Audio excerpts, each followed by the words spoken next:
All right, so welcome back. I wanted to quickly cover my work process and how I made the visualizer in my latest YouTube video.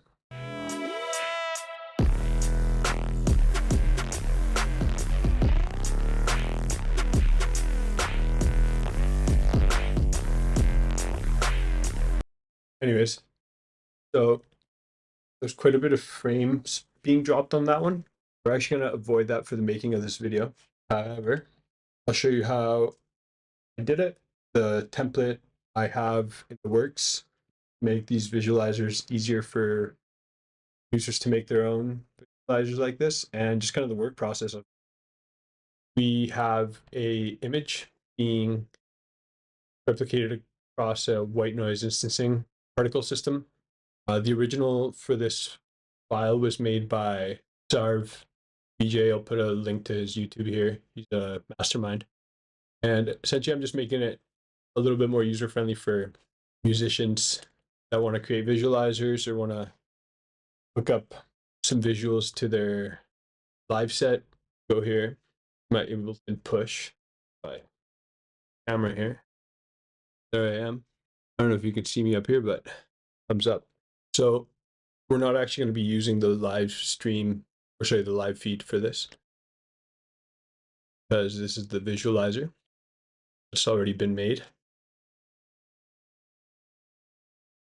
And for this, we just go to our movie file in,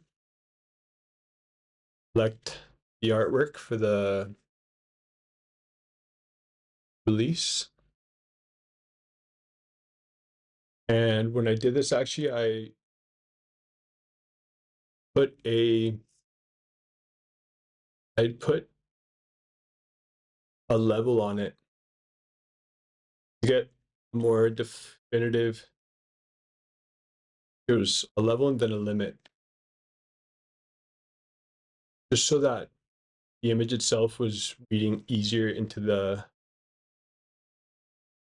white noise without, there we go.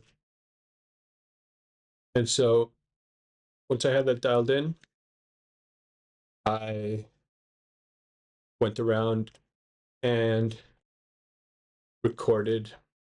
We'll actually bring this down to 30 frames per second. We're not just dropping frames like crazy. Still kind of are. Here I don't have any visualizations going time. All seems off for the most part. Got any unnecessary cooking. And then what I did here was I had a movie file out, a desktop. It's named a quick file, and started messing around with these parameters here.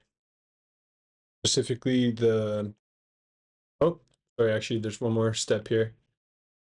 My movie file out has to start recording. Make sure that I have a .mob file happening in my desktop, and coming back into, there we go, we're not dropping any frames here. See, now I can actually play around with particle size, light orientation. Oh, there I am actually. Switch back to my camera so you can see me here. When this template's done, actually, there's going to be audio reactivity, and I mean, this is just based off of the fantastic work by Sarv.vj. And so you can see here, anyway, you get the gist. So we'll come back over to our movie file. We can let TouchDesigner rest. Look at our visualizer. This turned out a lot smoother than the one that I recorded on YouTube. Fun. Then over in CapCut, very quickly, I'll put my assets together. There you go. So I'll drop the visualizer, the artwork, and track. I think it's pretty self-explanatory from here. You can either duplicate this clip or slow it down to your taste. Obviously, I've already done this for YouTube, but go ahead and quickly put this together. And essentially, there's your visualizer with the music. there I am in the background for this one. So clearly not uploading this one, but then you would just go ahead and export. And there you have it. Thanks so much for tuning in.